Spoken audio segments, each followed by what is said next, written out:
बिस्मिल्लाहिर्रहमानिर्रहीम, अस्सलाम वालेकुम। आज का जो हमारा नेक्स्ट टॉपिक ऑफ डिस्कशन है वो है बेसिक फोर्सेस ऑफ नेचर। तो स्टार्ट में जो बेसिक फोर्सेस ऑफ नेचर थी वो 5 थी। कौन कौन सी?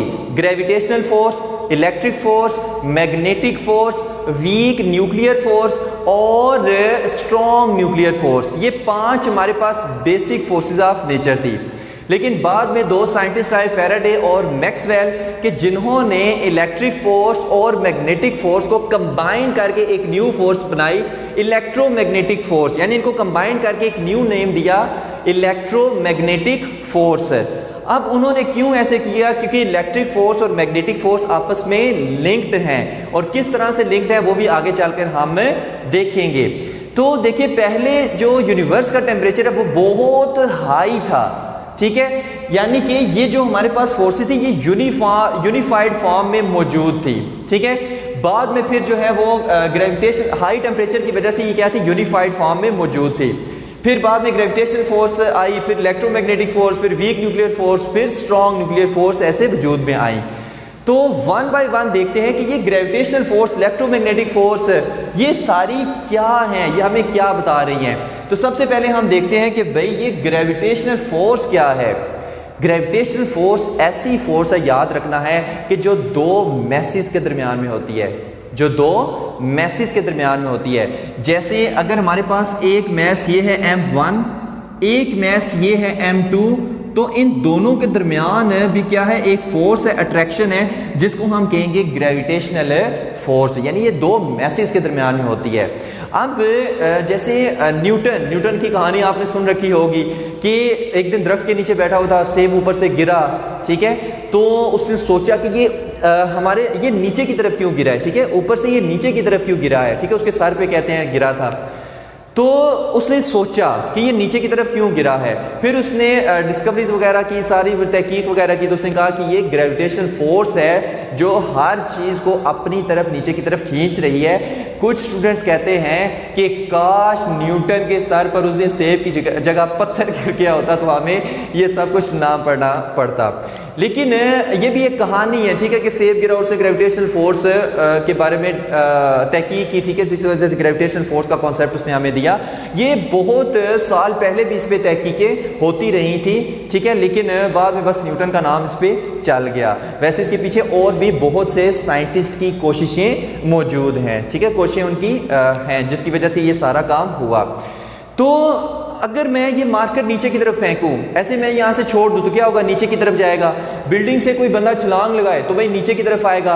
क्यों? क्योंकि ज़मीन उसको अपनी तरफ खींच रही है। किस फोर्स की वजह से? ग्रेविटेशनल फोर्स की वजह से।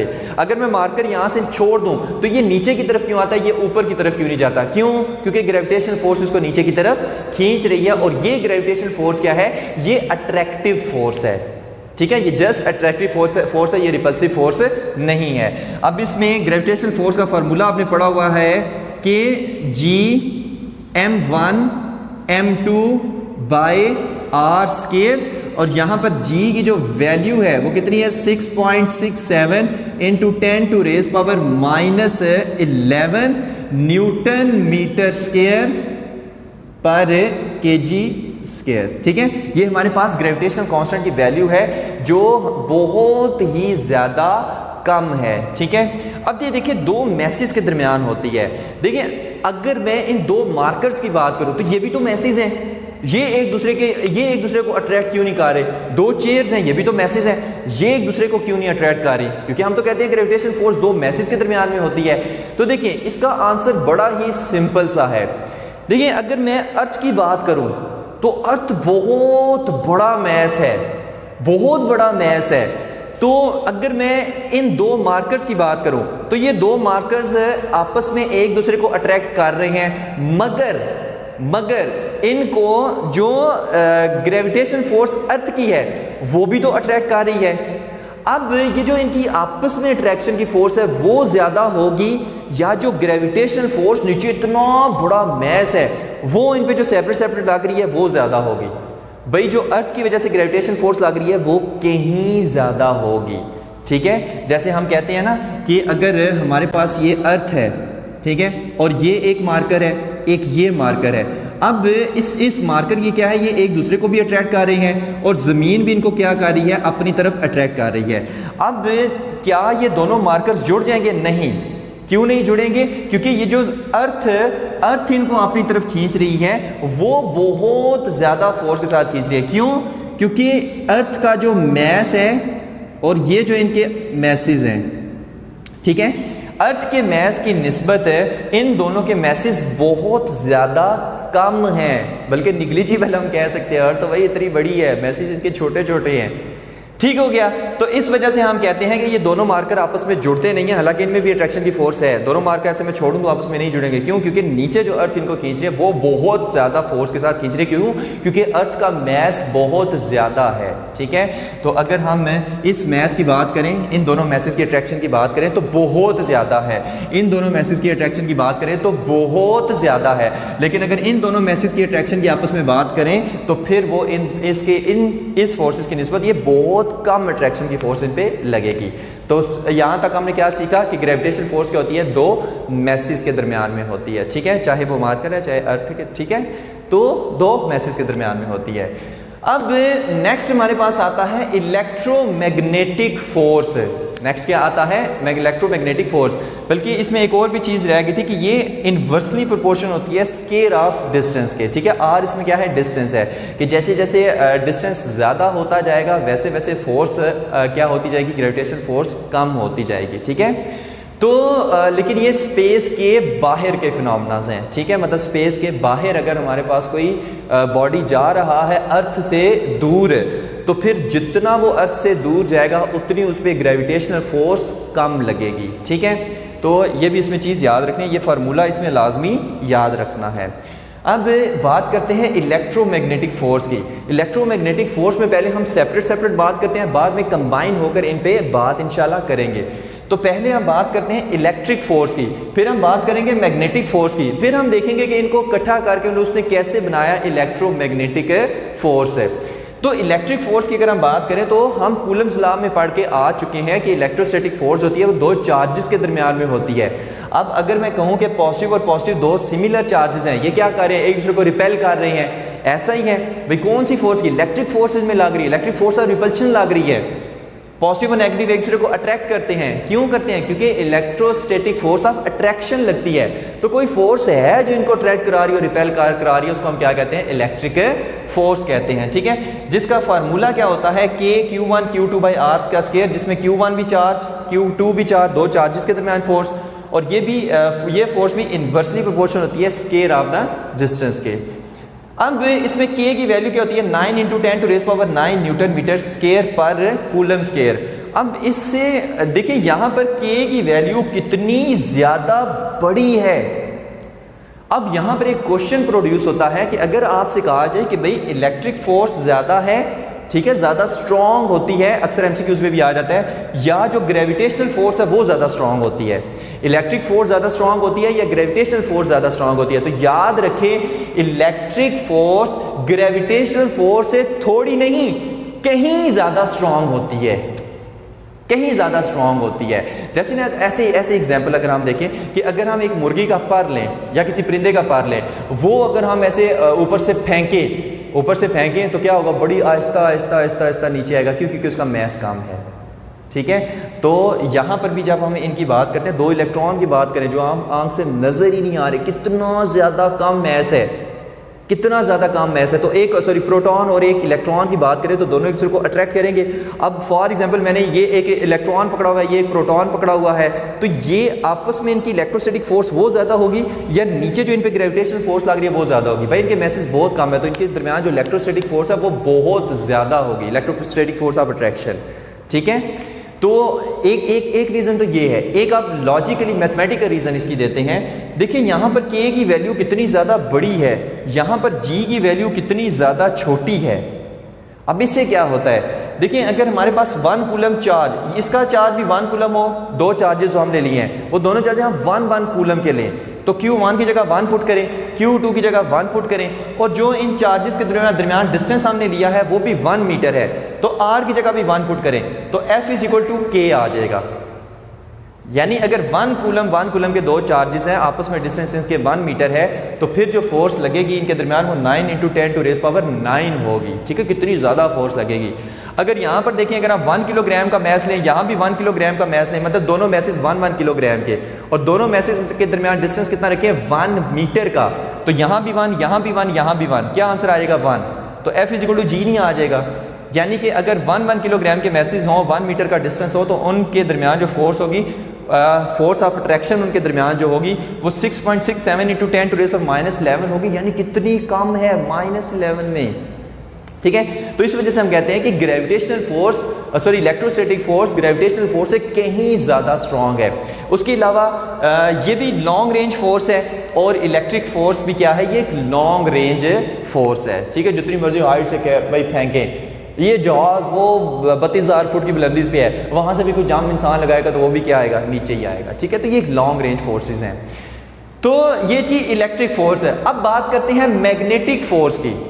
मैग्नेटिक फोर्स में क्या होता है कि अगर हम 2 मैग्नेट को लें, दोनों का नॉर्थ और नॉर्थ पोल एक दूसरे के सामने लेके हैं, तो क्या करेंगे, रिपेल करेंगे। तो क्या है, मैग्नेटिक फोर्स की वजह से क्या कर रहे हैं, रिपेल करते हैं।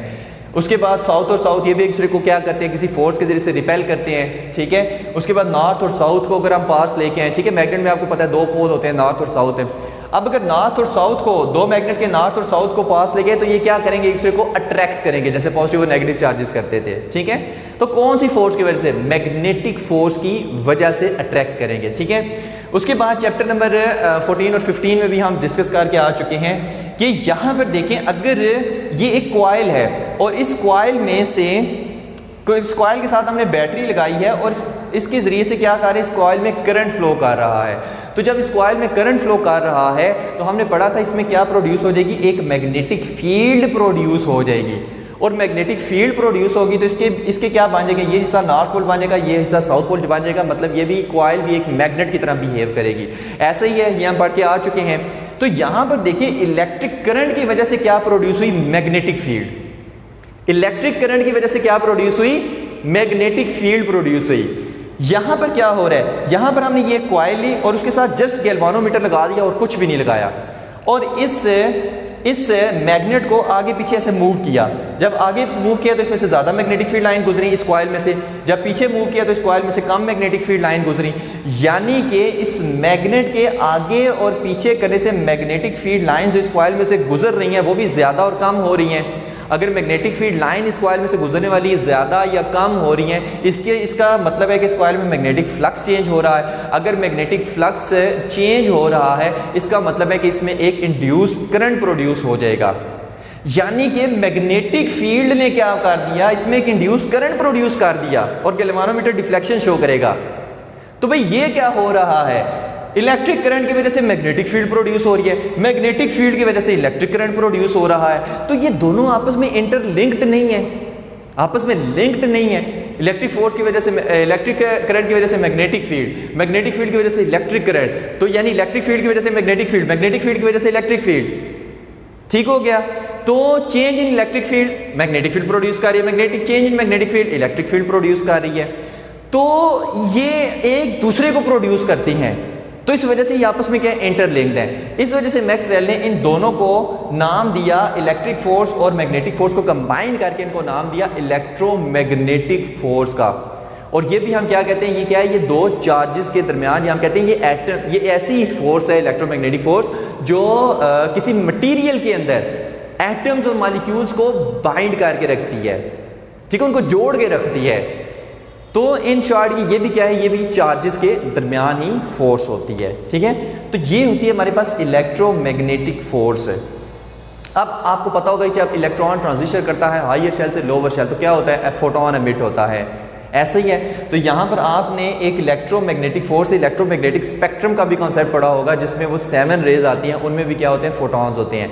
यानी इस इलेक्ट्रोमैग्नेटिक फोर्स में जो पार्टिकल्स एक्सचेंज हो रहे होते हैं, जो इन्वॉल्व होते हैं, वो फोटॉन्स होते हैं। ठीक है, और जो ग्रेविटेशनल फोर्स, क्यों है भाई ग्रेविटेशनल फोर्स, कहा जाता है कि एक पार्टिकल है ग्रेविटॉन, उसकी वजह से ये ग्रेविटेशनल फोर्स एग्जिस्ट करती है। लेकिन ये भी अभी जस्ट थ्योरी है, इसका कोई रियल में प्रूफ नहीं है। तो ग्रेविटेशनल फोर्स एक पार्टिकल के एक्सचेंज की वजह से होती है, उसका नाम क्या है, ग्रेविटॉन। और इलेक्ट्रोमैग्नेटिक फोर्स फोटोन का एक्सचेंज होता है, ठीक है, फोटोन पार्टिकल का इसमें भी एक्सचेंज होता रहता है। नेक्स्ट हमारे पास आती है strong nuclear force. Strong nuclear force क्या है उसके बारे में डिस्कस करते हैं। देखिए स्ट्रॉन्ग न्यूक्लियर फोर्स, वर्ड पे गौर करें, न्यूक्लियर फोर्स यानी न्यूक्लियस से रिलेटेड फोर्स है, ये न्यूक्लियस से रिलेटेड फोर्स है। अब देखिए न्यूक्लियस में क्या होते हैं, प्रोटॉन्स होते हैं, न्यूट्रॉन्स होते हैं। अब अगर आप देखें प्रोटॉन पे, ठीक है, ये न्यूक्लियस है, प्रोटॉन और न्यूट्रॉन बहुत सारे हैं। अगर आप देखें तो प्रोटॉन पे कौन सा चार्ज होता है, पॉजिटिव चार्ज होता है, और न्यूट्रॉन तो न्यूट्रल होता है, उस पर तो कोई चार्ज होता ही नहीं है, ऐसे ही है। अब फॉर एग्जांपल दो प्रोटॉन्स हमने ले लिए कि जिन पे क्या है, पॉजिटिव चार्जेस है। अब वो एक दूसरे को क्या करेंगे, रिपेल करेंगे, वो एक दूसरे को क्या करेंगे, रिपेल करेंगे। भाई अगर रिपेल करेंगे तो न्यूक्लियस के अंदर तो बहुत सारे प्रोटॉन्स होते हैं, तो कितनी ज्यादा रिपल्शन की फोर्स होगी, तो इन प्रोटॉन्स को तो एक दूसरे से दूर भाग जाना चाहिए।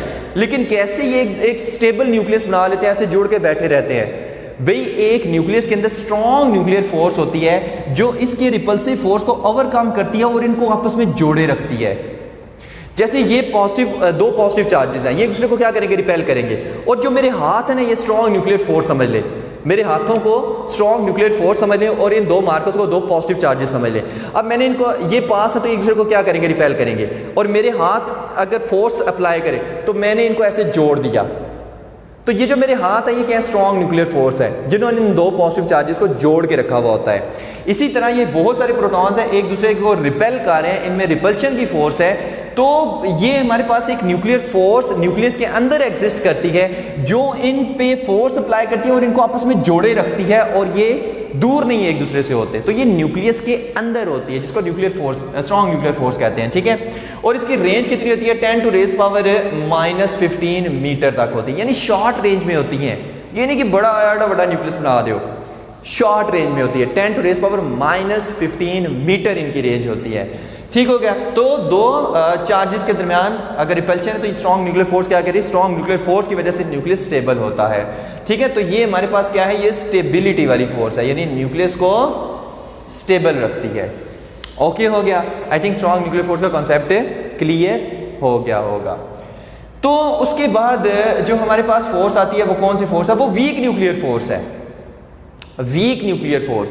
अब वीक न्यूक्लियर फोर्स क्या होती है, देखिए अगर हमारे पास प्रोटॉन्स बहुत ज़्यादा हो जाए न्यूक्लियस के अंदर, बहुत ज़्यादा हो जाए, देखिए ना 10 टू रेज़ -15 मीटर तक है न्यूक्लियर फोर्स, लेकिन अगर प्रोटॉन बहुत ज़्यादा हो जाए, इतने ज़्यादा हो जाए कि रिपल्शन की फोर्स इस स्ट्रॉन्ग न्यूक्लियर फोर्स, ये जो ट्रैक्शन की फोर्स, इन दोनों को जोड़ने बाइंडिंग वाली फोर्स है, इससे ज़्यादा हो जाए। फिर से बता रहा हूँ, देखिए अगर एक इस तरह का ऐसा वक्त आए कि प्रोटॉन्स बहुत ज़्यादा हो जाए, बहुत ज़्यादा हो जाए, तो अगर बहुत ज़्यादा होंगे तो इनमें रिपल्शन की फोर्स भी ज़्यादा होगी। अगर रिपल्शन की फोर्स ज़्यादा होगी तो स्ट्रॉन्ग न्यूक्लियर फोर्स क्या हो जाएगी, कम होना शुरू हो जाएगी। और जब कम होना शुरू हो जाएगी तो न्यूक्लियस टूटना शुरू हो जाएगा। अब टूटना कैसे शुरू हो जाएगा, न्यूक्लियस डिसइंटीग्रेट करने लग पड़ेगा, टूटने लग पड़ेगा। हमने पढ़ा हुआ रेडियो एक्टिविटी का फिनोमेना कि जो एटॉमिक नंबर, जो एलिमेंट्स 82 एटॉमिक नंबर से ज़्यादा वाले होते हैं वो अनस्टेबल होते हैं और बड़े बड़े डिके करते रहते हैं, यानी alpha beta gamma radiation emit करते रहते हैं। तो ये भी फिर क्या करेगा, अल्फा रेडिएशन या बीटा या गैमा रेडिएशन एमिट करेगा, ऐसा ही है। तो ये जो हमारे पास है, ये जो अल्फा और बीटा और गैमा रेडिएशन एमिट हो रही है, यानी डिसइंटीग्रेशन हो रही है न्यूक्लियस में, ये वीक न्यूक्लियर फोर्स की वजह से होती है। यानी कि जो वीक न्यूक्लियर फोर्स है ये अनस्टेबल करती है, ये अनस्टेबल करती है। और ये कहां पर पाई जाती है, जो हैवी न्यूक्लियस होते हैं उसमें, ठीक है, जिनमें बहुत ज्यादा प्रोटॉन्स और न्यूट्रॉन्स होते हैं। अब जब बहुत ज़्यादा प्रोटॉन न्यूट्रॉन होंगे तो न्यूक्लियस का करने का टूटने लग पड़ेगा। टूटने से मुराद के फॉर एग्जाम्पल अगर अल्फा पार्टिकल इसने एमिट किया है और अल्फा के पास क्या होता है, मतलब 2 प्रोटॉन और 2 न्यूट्रॉन एमिट किए हैं, क्योंकि अल्फा का एटॉमिक नंबर 2, एटॉमिक मास 4 होता है, तो अल्फा एमिट किया मतलब 2 प्रोटॉन और 2 न्यूट्रॉन इसमें से निकल गए हैं। और ये डिसइंटीग्रेशन, ये अनस्टेबिलिटी किस वजह से हुई है, ये वीक न्यूक्लियर फोर्स की वजह से होती है। अब वीक न्यूक्लियर फोर्स का इसको इसलिए नाम दिया गया है क्योंकि इससे जो अनस्टेबिलिटी होती है, यानी कि न्यूक्लियस वीक हो जाता है, ठीक है। तो ये हमारे पास होती है वीक न्यूक्लियर फोर्स, मतलब अनस्टेबिलिटी वाली फोर्स होती है। ये अनस्टेबल करती है जब डिसइंटीग्रेशन जो हमारे पास न्यूक्लियस में हो रही है, मतलब डिके हो रहा होता है, तो वो किस वजह से होता है, वो वीक न्यूक्लियर फोर्स की वजह से होती है, ठीक है, इसकी वजह से ये जनरेट होते हैं। तो ये थी हमारे पास gravitational force, electromagnetic force, strong force और वीक स्ट्रॉन्ग न्यूक्लियर फोर्स और वीक न्यूक्लियर फोर्स है। अब इसका हम थोड़ा सा ना कंपैरिजन देख लेते हैं। देखिए जो ग्रेविटेशनल फोर्स होती है वो जस्ट अट्रैक्टिव होती है, जस्ट चीज़ों को अट्रैक्ट करती है। इलेक्ट्रोमैग्नेटिक फोर्स अट्रैक्टिव भी होती है, रिपल्सिव भी होती है, ठीक है। और स्ट्रॉन्ग न्यूक्लियर फोर्स है स्टेबिलिटी कराती है, न्यूक्लियस को स्टेबल रखती है। वीक न्यूक्लियर फोर्स अनस्टेबिलिटी वाली फोर्स है। उसके बाद gravitational force long range force है, इलेक्ट्रोमैग्नेटिक फोर्स भी लॉन्ग रेंज फोर्स है, जबकि strong nuclear force short range force है, 10⁻⁻15 मीटर इसकी रेंज होती है। और जो वीक न्यूक्लियर फोर्स है ये भी शॉर्ट रेंज फोर्स है, इसकी भी जो रेंज होती है वो कितनी होती है, 10⁻⁻17 मीटर होती है, ठीक है। अक्सर MCQs में आ जाते हैं। तो इसकी रेंज कितनी होती है, 10⁻⁻17 मीटर। ग्रेविटेशनल फोर्स दो मैसेज के दरमियान में होती है, इलेक्ट्रोमैग्नेटिक फोर्स चार्जेस के दरमियान में होती है, स्ट्रॉन्ग न्यूक्लियर फोर्स और वीक न्यूक्लियर फोर्स ये न्यूक्लियस से रिलेटेड होती हैं। उसके बाद ग्रेविटेशनल फोर्स में जो पार्टिकल एक्सचेंज होते हैं, जिन पार्टिकल्स की वजह से होती है, वो ग्रेविटॉन्स होते हैं। इलेक्ट्रोमैग्नेटिक फोर्स फोटॉन्स होते हैं इसमें, और स्ट्रॉन्ग न्यूक्लियर फोर्स बोसॉन्स होते हैं इसमें, ठीक है। इसमें क्या होते हैं, बोसॉन्स होते हैं, ये भी पार्टिकल्स होते हैं। इसकी बहुत लंबी कहानी है। वीक न्यूक्लियर फोर्स ग्लूऑन्स की वजह से होते हैं, ठीक है। नेक्स्ट अभी हम जाके क्वार्क्स का कॉन्सेप्ट पढ़ेंगे तो उस पर ये ग्लूऑन्स का कॉन्सेप्ट जो है वो क्लियर हो जाएगा। तो ये चार्ट बस आपने याद रखना है, ये सारा ये जो चार्ट है ये इस सारे टॉपिक की समरी है हमारे पास, ठीक है। तो होप्स हो कि ये जो बेसिक फोर्सेस ऑफ नेचर है, 4 बेसिक फोर्सेस ऑफ नेचर है, ये आपको क्लियर होंगी।